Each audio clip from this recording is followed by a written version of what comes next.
If the Shadow Temple is the nadir of Ocarina of Time's final third, the portion of the game that I refer to as the Silver Rupee arc, then the Spirit Temple is its apex. What differentiates the Silver Rupee arc from the portions of the game preceding it is that this is where the game, for better or for worse, starts to lean into video gamey abstraction to a greater extent. The portions of the game preceding the Ice Cavern have a generally greater sense of verisimilitude than the portions after it, but I don't want to get lost in the weeds of justifying what I mean when I say that. You could easily nitpick by pointing out, for example, that there is nothing particularly natural about, say, a giant talking tree with a mustache that has an elaborate constructed interior, complete with rooms separated by doors inside of it. All I can say in defense of my own system of categorizing the portions of this game is that it feels like somewhere along the line there is a reasonable and useful distinction to make. Well, I do have one other potential justification.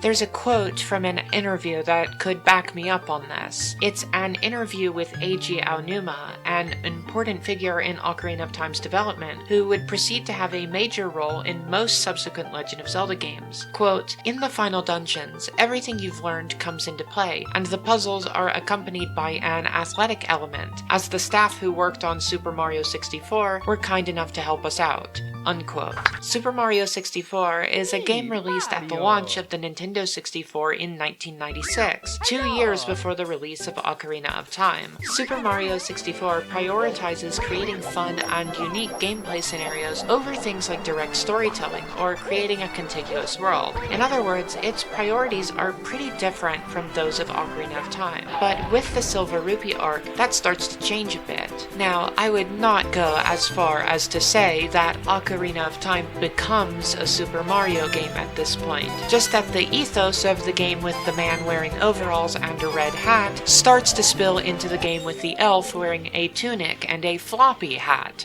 There are actually a lot of interesting threads to pull at with regards to the connection between these two games, which is why it's a shame that I simply won't be doing that, because my point is just to say that even if Eiji Aonuma doesn't give the specifics of what the staff of Super Mario 64 helped with, I'm pretty comfortable saying that the appearance of Silver Rupees heralds a change in how Ocarina of Time's dungeons are designed. That change results in dungeons that have some unique merits, but also feel more haphazard. Let me review what I've discussed so far. Remember way back when I talked about the Gerudo Fortress mini-dungeon? Sure, it doesn't have any silver rupees, but unlike the Water Temple, which also doesn't contain any silver rupees and which I don't really count as part of the Silver Rupee arc, I think the Gerudo Fortress fits in with the rest of this arc quite well. It's enjoyable for me now, after I took the time to understand how it works, but there's no denying that it's designed in an alienating, confusing way. By contrast, the mini-dungeon at the bottom of the well stands alongside the Spirit Temple as a contender for the apex of the Silver Rupee arc. It's fully devoted to the task of confounding and frustrating the player, and I think it works marvelously to that end. It's definitely on its own wavelength, quite apart from the rest of the game, and I think that quality works mostly to its benefit, unlike in Gerudo Fortress. Neither of those mini-dungeons fit the mold as well as the dungeon inside Ganon's castle, which is perhaps the single exemplar of what the Silver Rupee arc is, not to mention the part of Ocarina of Time that most closely resembles Super Mario 64. This dungeon is just a carnival of different gameplay scenarios with a varying level of commitment to any kind of theme, but I think the gameplay scenarios range from mediocre to quite good, and the theming is simple enough and communicated with enough clarity to allow it to make some deviations and still feel coherent, even if there are a few strange, incongruous decisions. Meanwhile, I need not spend much more time than I already have discussing the Shadow Temple, which, despite the quality of some of its individual components, drove me to the brink of goddamn insanity the more I tried to make sense of what it was trying to express. The Shadow Temple is, according to at least one survey, a well-liked part of this game, unlike the Ice Cavern mini-dungeon, which I kind of like, despite its apparent unpopularity. The Ice Cavern lacks the space to develop its ideas, but that same compactness also works to its benefit, giving the mini-dungeon a pleasant overall shape and pacing, assuming you're not completely stonewalled by the sliding block puzzle. With all of that being said, then, I think I can start to explain why I said that the Spirit Temple is the apex of the Silver Rupee arc. It's because, while it shares a lot of qualities with the Shadow Temple, the overall experience is a nearly exact inverse of it. The Shadow Temple is defined, for me, primarily by its annoyances, enough to distract from the parts that I like about it, whereas the things I appreciate about the Spirit Temple outshine the things that bother me.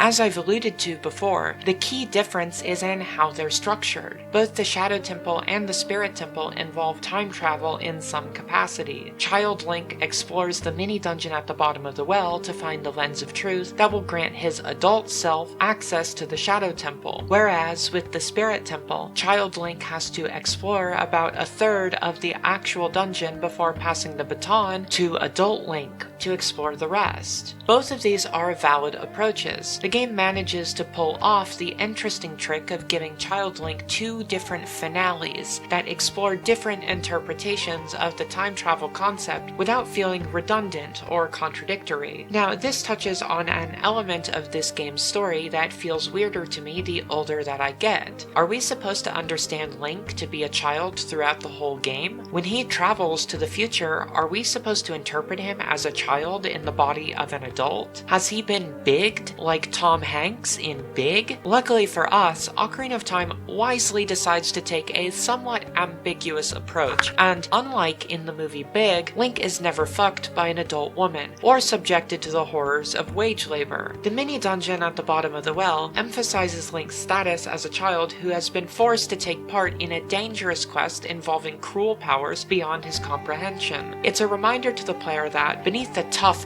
handsome exterior of adult Link, this is who Link really is, by juxtaposing his child form against the most malevolent, sinister environment in the game, full of instruments of torture and shrieking zombies. Moreover, this mini-dungeon is accessed in a way that almost feels accidental, as if Child Link has just stumbled in, which heightens the terror of it all. The Spirit Temple, by contrast, is first seen through the eyes of adult Link. The entrance is very similar to that of the Fire Temple, with a staircase in the center and an exit on either side of the upper level. Both the Spirit and Fire Temple have an immediate sense of harshness to them, but the Fire Temple felt a bit more austere and enigmatic. The Spirit Temple feels more lush and forthright. The Fire Temple has a trio of strange statues smile grimacing at the top of the stairs in its opening room. The Spirit Temple, in its own opening room, has an imposing pair of stone vipers standing on either side of the stairs on the lower level. I don't know what to make of the Fire Temple's statues, but the big stone vipers in the Spirit Temple send a clear message of intimidation. The Fire Temple features square patterned stone walls and stone floors, utilitarian-seeming metal fixtures, and seemingly natural, untouched cave walls. Its primary decorative flourish is the ubiquitous image of a face with a wide open smile. The Spirit Temple is full of elaborate details, with plush red carpets, an absolute embarrassment of decorative pillars, and entire walls covered in meticulously carved ancient text. In his first visit, adult Link can't get any further than the opening room and its stone vipers. The exit to the right is blocked by a large silver, block that is too heavy to push. The exit to the left is a small hole that he's too big to crawl through. So, unlike the bizarre windmill mechanism that unexpectedly leads Child Link to the mini-dungeon at the bottom of the well, the parts of the Spirit Temple beyond the entrance room are accessed through Link's deliberate efforts. He saw the hole. He knows how he's going to get through it. He learns the Requiem of Spirit as an adult and plays that teleportation song as a child. Using the teleportation song allows him to bypass the Gerudo guards that would have otherwise kept his child form from reaching the Spirit Temple. temple, and then being in his child form means he's small enough to crawl through the hole. Unlike the approach to the bottom of the well, the approach to the spirit temple imbues Link with agency. So, when he finds the hole blocked by the Gerudo thief, Naburu, a meddling adult who prevents child Link's access to the spirit temple until he agrees to run an errand for her, it's an ironic echo of when various adults and authority figures had underestimated him earlier in the game. This time, we're supposed to interpret child Link as an adult, temporarily taking on the guise of a child, being hassled by people who couldn't even begin to understand what he's gone through. Purely in terms of how they integrate the mechanic of time traveling between Link's child and adult forms, I'm content to call the Shadow Temple and the Spirit Temple equals. I'm also comfortable saying that these two dungeons are equal in terms of the quality of the challenges found in their individual rooms. That might be a bit generous, actually, because the Spirit Temple really does have a fair few rooms whose challenges are notably questionable in some way or another. My favorite example is this room that only Child Link has access to, that houses an enemy called an Anubis that is unique to the Spirit Temple. It's a sort of floating, mummified, anthropomorphic jackal, resembling artistic depictions of the Egyptian god from which it gets its name. The Anubis mirrors Link's movements and shoots fireballs every time you swing your sword. It's immune to damage from most of your weapons, but as Navi curtly informs you, if you seek her opinion, it's weak to fire. You have to hit a crystal switch that makes an open flame appear, and then take advantage of how the Anubis mirrors Link's movements to guide the monster into the flame. There are some minor complications here, like the jars that are strategically placed to tempt you into instinctively hitting them with your sword, at which point the Anubis will blast you. There's also some platforming required, so if that combination is too much for you to handle, you always have the option to cast Din's Fire, which does just as good of a job dealing with the enemy, for considerably less effort. It has the cadence of a secret alternative solution, but to me this alternative solution ends up feeling like the more obvious intuitive one. It produces a strange feeling, and I've spent a lot of time trying to figure out what happened here. I think it's a symptom of Ocarina of Time's indecision about how open-ended it wants to be. The spell Din's Fire is given to the player by a great fairy who resides in a fountain that's hidden behind a boulder near Hyrule Castle. The boulder can be blown up with a bomb, so the player can obtain Din's Fire as early as when they obtained the bomb bag from Dodongo's cavern, as long as they remembered this particular boulder. I think the game is indecisive about when it wants the player to find Din's Fire, but decides to put its foot down oddly late, by the point when the player is arriving at the Shadow Temple. The game is also indecisive about whether the player should arrive at the Shadow Temple before or after they finish the Spirit Temple, or whether the order of completion matters at all. With the benefit of 25 years of hindsight, I think I can reasonably say that most players can be expected to have obtained Din's Fire long before stepping foot in either the Shadow Temple or the Spirit Temple, regardless of what their preferred order is. I'm sure that the developers of this game would have killed for that kind of clarity. Instead, they simply had to come up with the best challenges they could manage while never being entirely certain how different parts of the game would interact with each other once they were in the hands and brains of players. So you get oddities like this room with the Anubis, a challenge which undoes itself not by its own weaknesses, but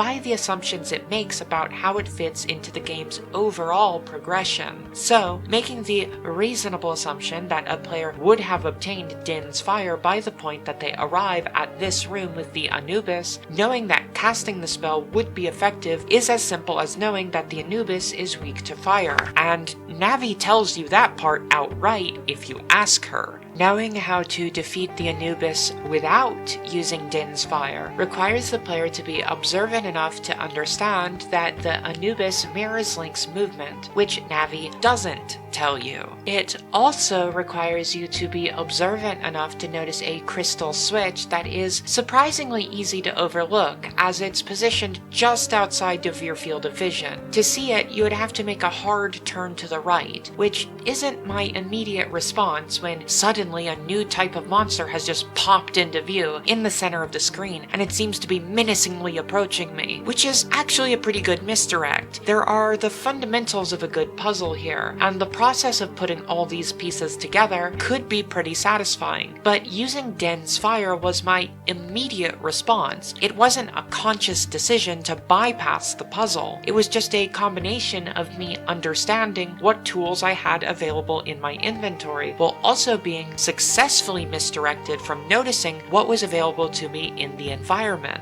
In the immediate aftermath of accidentally bypassing this puzzle, as I looked at the somewhat elaborate floor plan of the room, a sort of narrow Z-shaped walkway over a bottomless pit, as I noticed the crystal switch that activates a fire, it became clear to me that there is a more interesting solution to this puzzle, one that is more complex than simply using Din's fire. I had only seen the Anubis for a moment, as it rose from the pit and seemed to lunge at me before I incinerated it. I assumed that the Anubis had similar artificial intelligence routines to other enemies in the game, and that I would have needed to find some way of tricking it into lunging into the fire. Because this monster doesn't respawn when you return to the room, it wasn't until I was doing research for this video and taking extensive advantage of the magic time reversal powers of emulation that I was able to play around with the Anubis enough to understand that it mirrors Link's movement, a basic aspect of how this puzzle works. And I think that really speaks to how complex it is to design good puzzles, especially in games that aren't strictly puzzle games. The way you approach the room by running in a straight line through a small hallway misdirects you into thinking that the Anubis is deliberately charging at you.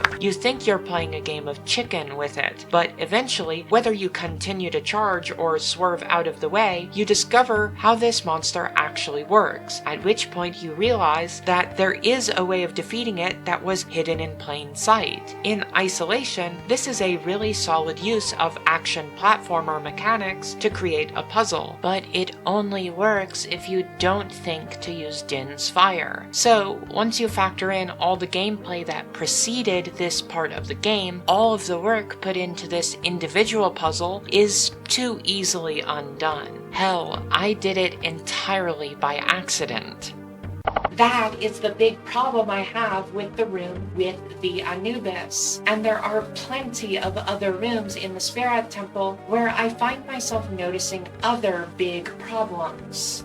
There's this room, only accessible by adult Link, with a tall, climbable wall, where horizontal segments of the climbable section are constantly shifting from left to right in a ratcheting, clock-like way. If you stay on one segment for too long, Link will get pulled into the spikes sticking out from either side of the room, causing him to take damage and get knocked back down to the bottom of the wall. But you also have to be careful about your timing as you climb upwards, because getting caught between two horizontal segments while they shift will cause Link to lose his grip and fall all the way down. The way the different elements interact to create an action platforming challenge is effective in theory, but it mostly just ends up frustrating me. The positioning can be a bit strange. You have a bit of leeway to go above a segment onto a different one without getting knocked down as the segments move, but I don't have a good grip, as it were, on how much leeway I have, and the punishment for making a single slight miscalculation is uniformly that you have to start over and deal with the tedium of watching Link slowly climb back up.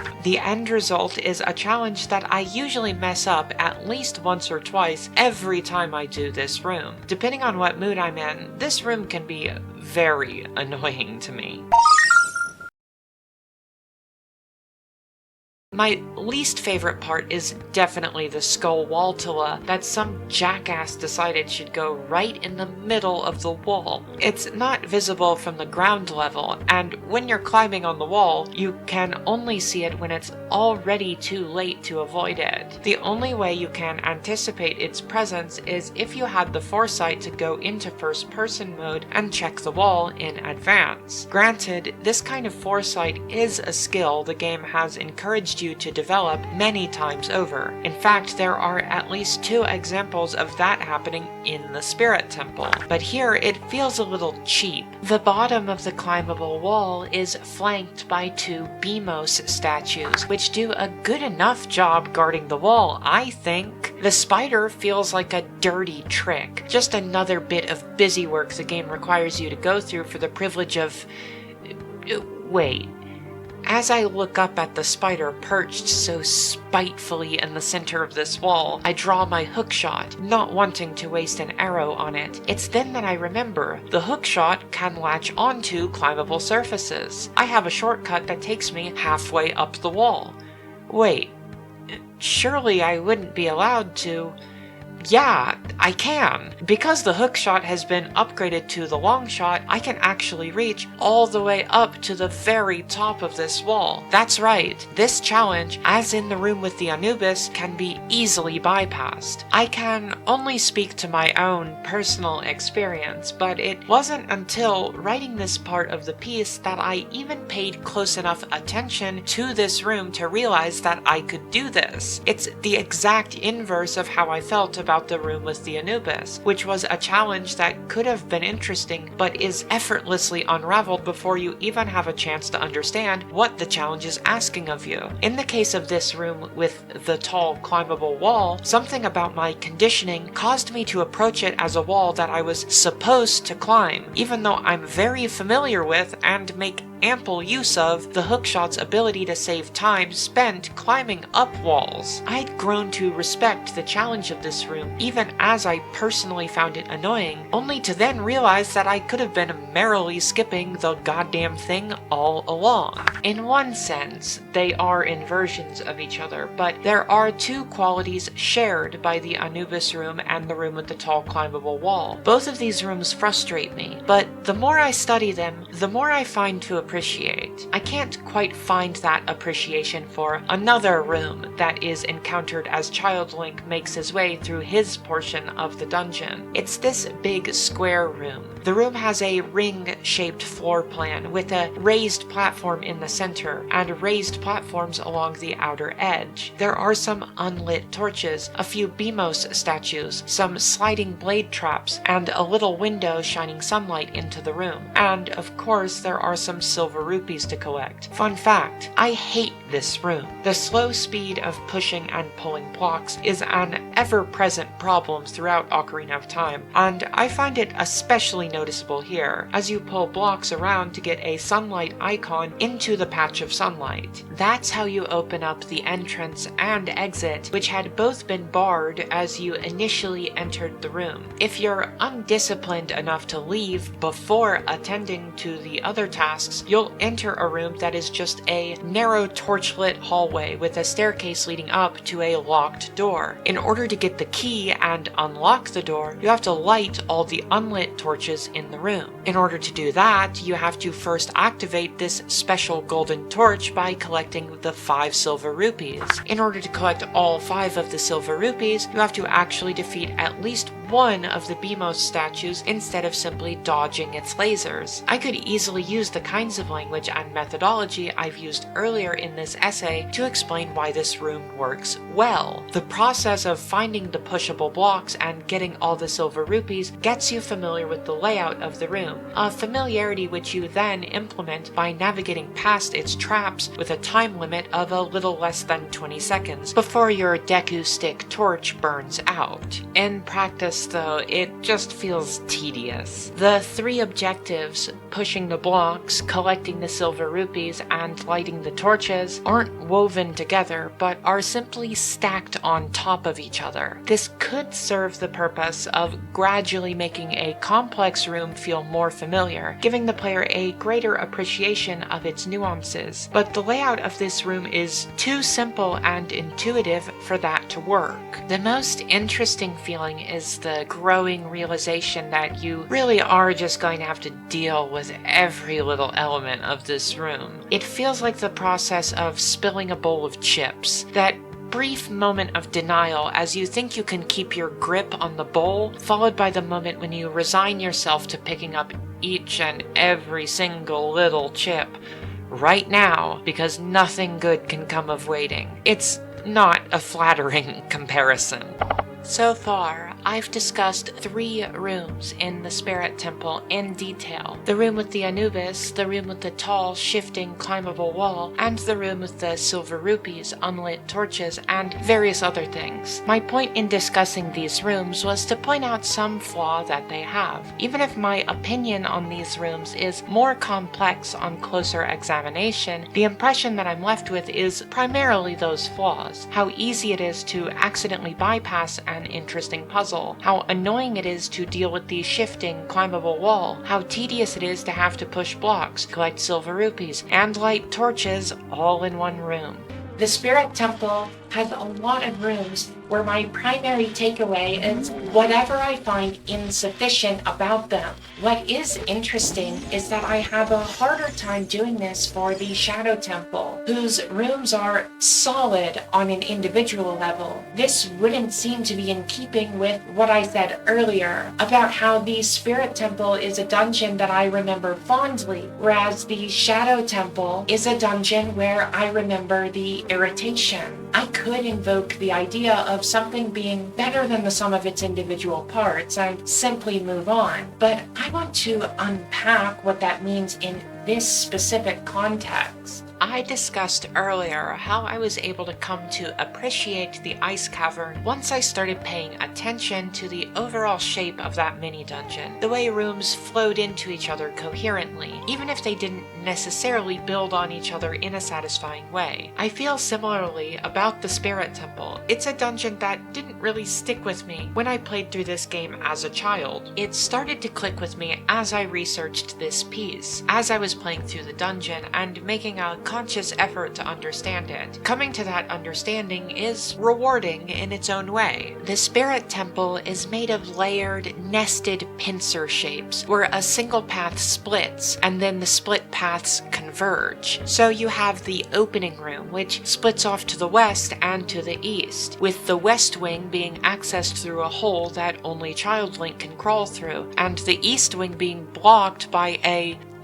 block that only Adult Link has the strength to push. Well, at least he has the strength after Child Link obtains the silver gauntlets from the West Wing. Unlike the rest of the dungeons in the game, and indeed most dungeons throughout the series, the Spirit Temple has 2 major items. The first is those aforementioned silver gauntlets, which the Gerudo thief named Naburu, who later becomes the Sage of Spirit, sends Child Link to retrieve for her. Child Link crawls into the dungeon's west wing and makes his way north to the Spirit Temple's big central room where the west and east wings converge. This room has a big statue of the desert goddess sitting on the ground and holding her hands out on either side of her. The colorfully painted statue inside the dungeon is not to be confused with the faded yellow stone of the desert colossus, the big statue of the same goddess sitting in the same pose that's placed atop the exterior of the entrance to the Spirit Temple. Child Link is unable to use this big central room to access the dungeon's east wing, and can only go up the stairs to access the upper level of the west wing. The upper level of the west wing leads south, past the dungeon's entrance hall. It leads to the dungeon's exterior, where Child Link emerges onto the right hand of the desert colossus. This is where the silver gauntlets are obtained, which are too big for Child Link to wear, but grant Adult Link access to the rest of the dungeon. As an adult, Link goes through the dungeon's east wing, which mirrors the west wing.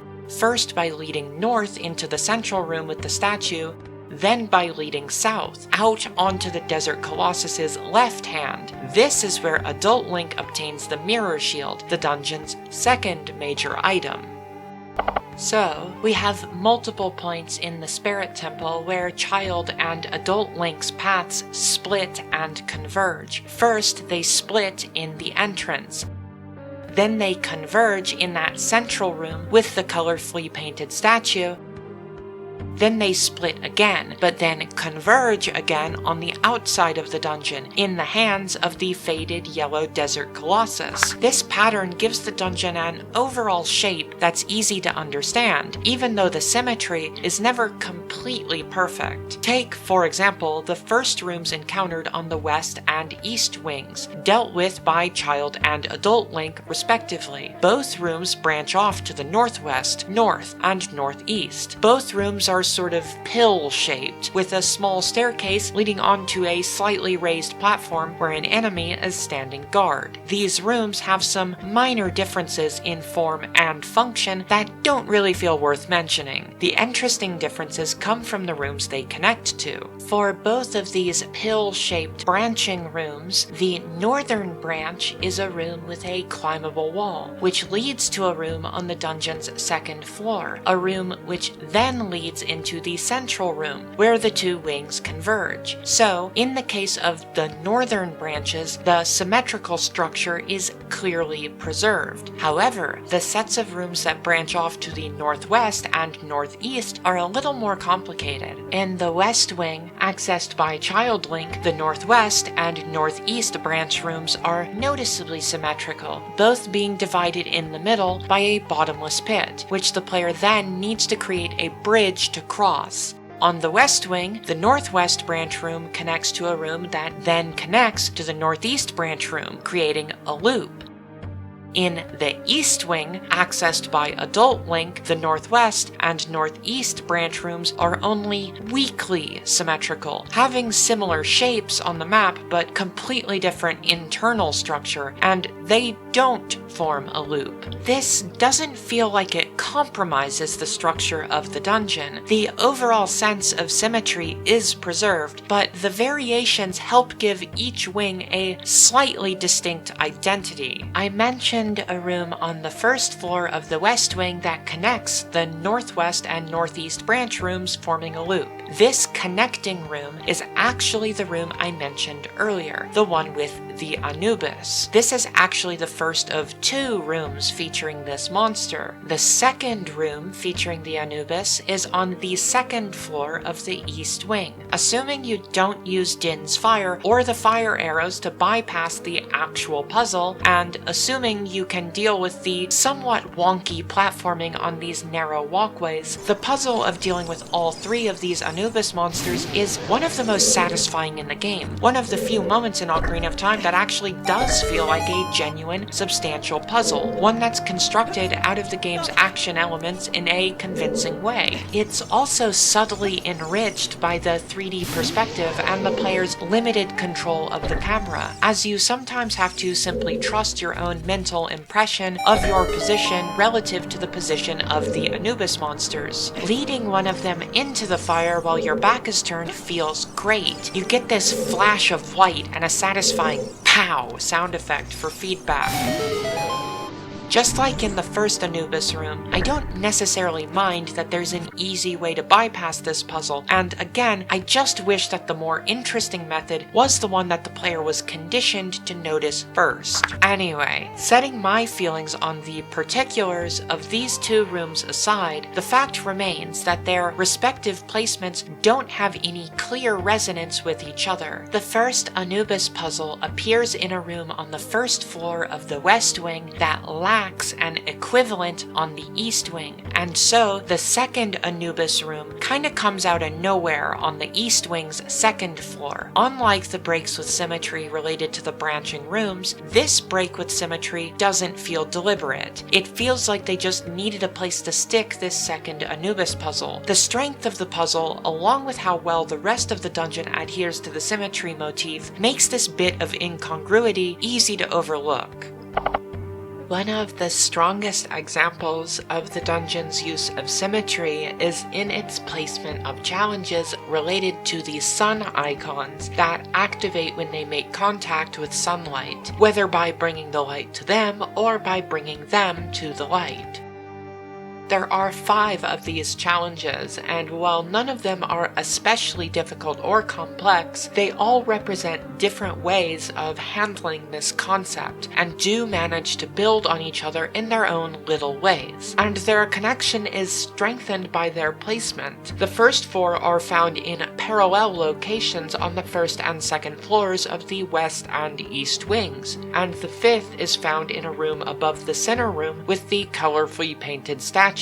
Just as the converging paths that lead to the silver gauntlets and the mirror shield provide a structural anchor that the dungeon has some freedom to deviate from, the consistent placement of rooms involving the sun icons makes it easier to overlook inconsistencies like the placement of the Anubis rooms. Few things are done only once in the Spirit Temple, which can be repetitive, but also gives every individual concept its own sort of narrative arc.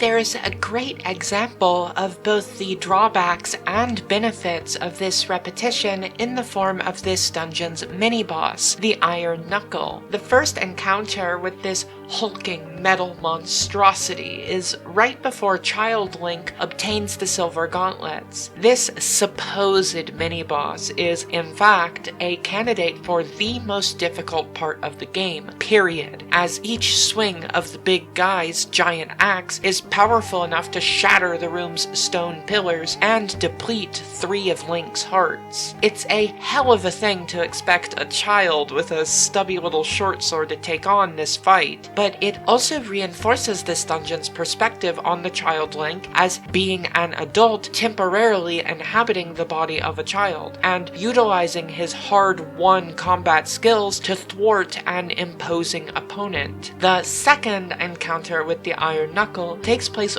right before obtaining the mirror shield, and is actually a step down in difficulty as it's fought with adult Link, who has access to much more powerful weapons. Child Link struggled against this enemy but overcame it, while adult Link confidently meets it at eye level and defeats it handily. By the third encounter with the Iron Knuckle, you'll probably get the sense that the developers were really proud of this particular fight, and while their pride is well earned, as the Iron Knuckle is easily the most dynamic, forward-thinking combat encounter in the game, a third instance of it within a short span of time feels a little excessive mechanically, but it works well narratively. By this point, the player is probably pretty good at dealing with this enemy, and will deal with this fight quickly and confidently. The fight comes to an end unexpectedly early. Unlike the other Iron Knuckles, who lose some of their armor and become more aggressive after taking a few hits, this Iron Knuckles armor comes off to reveal Naburu, who had been captured and brainwashed by a pair of witches. Sure, whacking her with a sword managed to snap her out of it, but the immediate feeling is guilt. You didn't realize you were fighting a friend, which adds a bitter edge to the confidence with which you approached the fight. Doing this fight 3 times, or, well, 2.5 times, is excessive, but there is a sense of narrative purpose that helps to justify it.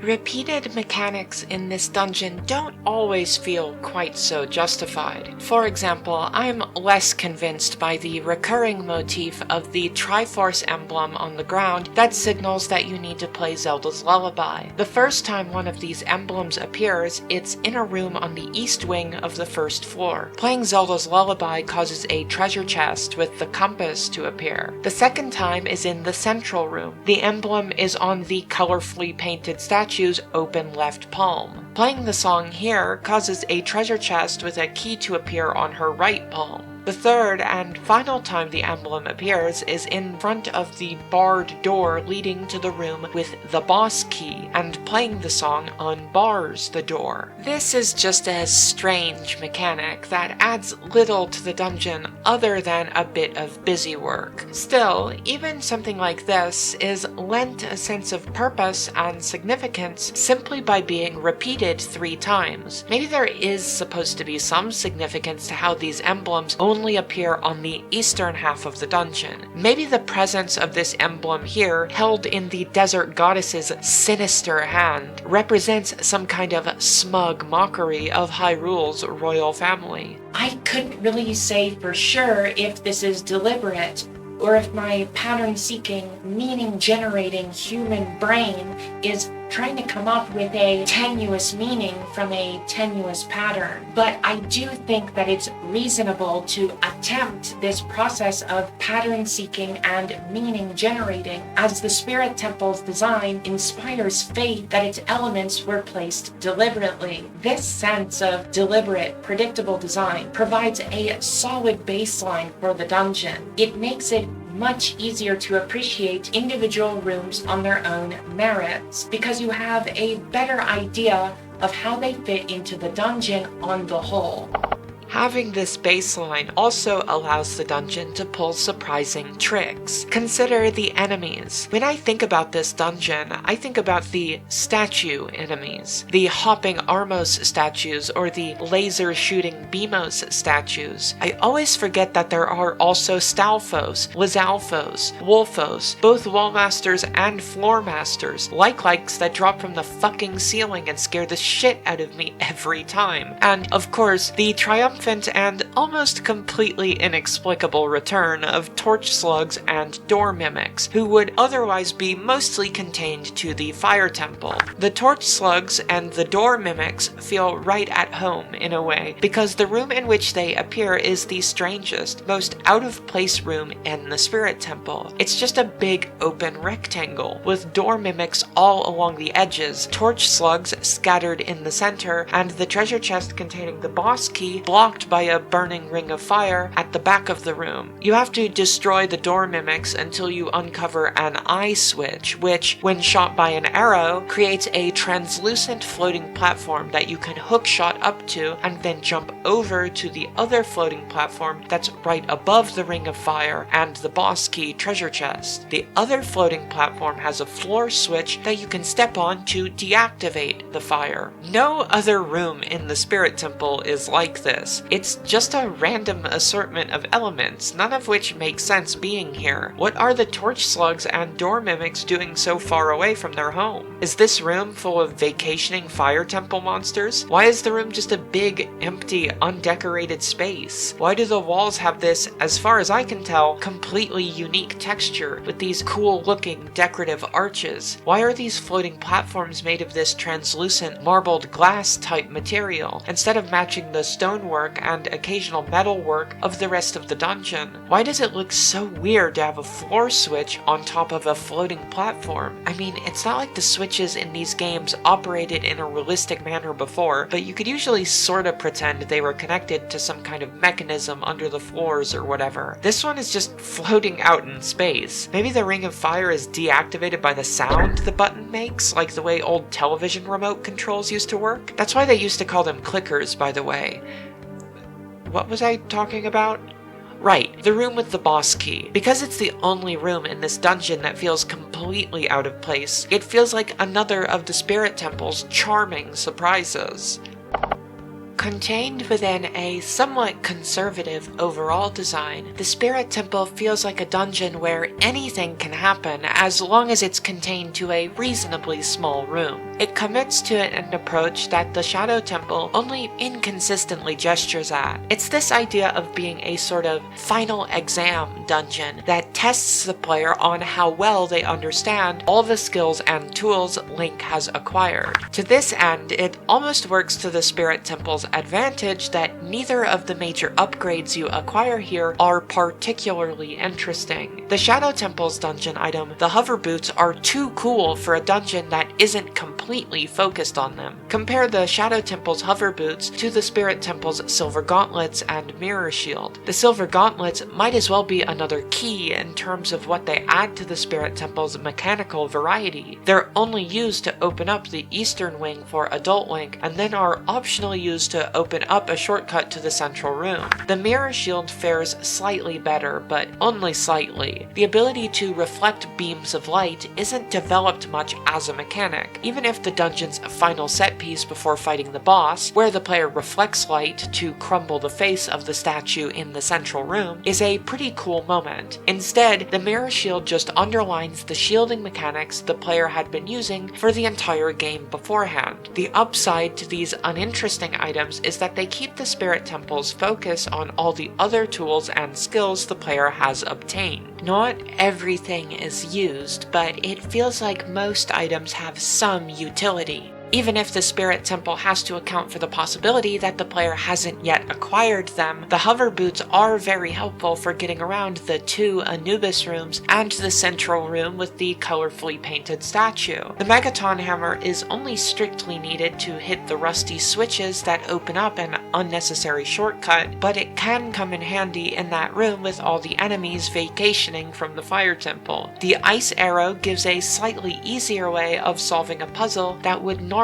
be solved with a Deku Nut, a puzzle that can also be solved with quick reflexes, by the way. A challenge that seems to suggest the use of bomb chews can be completed with careful timing throwing normal bombs. And of course, there are several different strategies for dealing with the Iron Knuckles, some of which make wider use of Link's toolset than others. Sure, the Shadow Temple has plenty of variety too, but the Spirit Temple does better with the little details. There's a limited variety of walls and floors here, but they're used to great effect, with most of the rooms being built out of dull yellow browns that allow the interactive elements to really pop. Splashes of red, or more saturated browns in the form of carpets or tile patterns, draw the eye to points of interest like doors, enemies, and treasure chests. The consistent dull yellow palette and clean-looking stonework of most of the rooms allows the big central room with the colorfully painted statue of the desert goddess to really stand out, as its walls are completely different, being a deep copper color and completely covered in arcane symbols. I also love these little connecting hallways with their flickering torches, their dark brown walls, and dark red carpets. I haven't mentioned these rooms at all yet, and that's because my focus has mostly been on mechanics. These hallways serve more of an aesthetic purpose. They're a nice, cozy reprieve from the navigational challenges of the rooms surrounding them. Their aesthetics also serve a more functional purpose. These hallways only appear on the dungeon's 3rd floor, just like how the circular rooms that split in 3 directions only appear on the 1st floor. Just as the dungeon can be split into portions done by Child Link and Adult Link, it can also be split into portions where the challenges are linked together by those circular 3-way split rooms, and portions where they're linked by the cozy hallways. It can also be split into thirds, where the first third is the process of obtaining the silver gauntlets, the second third is the process of obtaining the mirror shield, and the final third is the process of reaching the boss's chamber. Or if you want to get really crazy, you could split it 5 ways, based on the portions before, between, and after the dungeon's 3 climbable walls. I'm sure this sounds kind of silly, but my point is just to illustrate how many ways there are to mentally organize the Spirit Temple. On one level, this makes it easier to explore and navigate. I would also argue that this process of mentally organizing spaces is a fundamental part of what's engaging about this game, and that it's not a strictly mental exercise that could be replicated by looking at a map or a video, but is inextricably bound to the process of playing the game itself, even if Ocarina of Time's mechanics and design are often rather slight on their own. That's why I find the Shadow Temple lacking, what allowed me to develop an appreciation for the Ice Cavern, and what makes the Spirit Temple the best part of the Silver Rupee arc.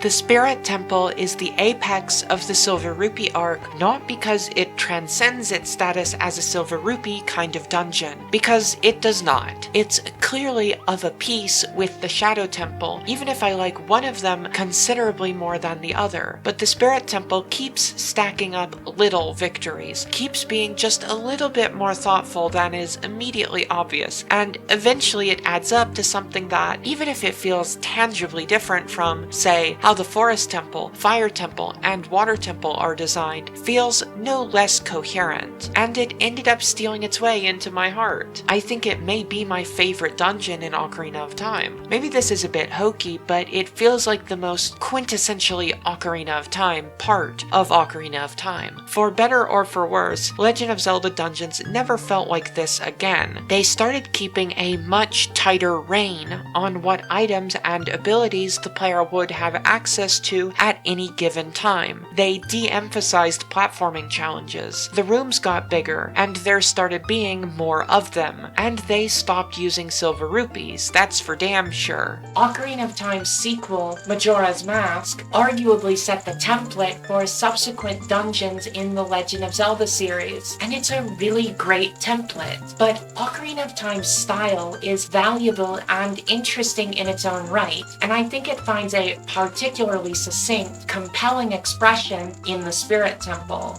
It also finds a succinct, compelling expression in a sort of companion dungeon to the Spirit Temple, the oft-overlooked Gerudo Training Ground.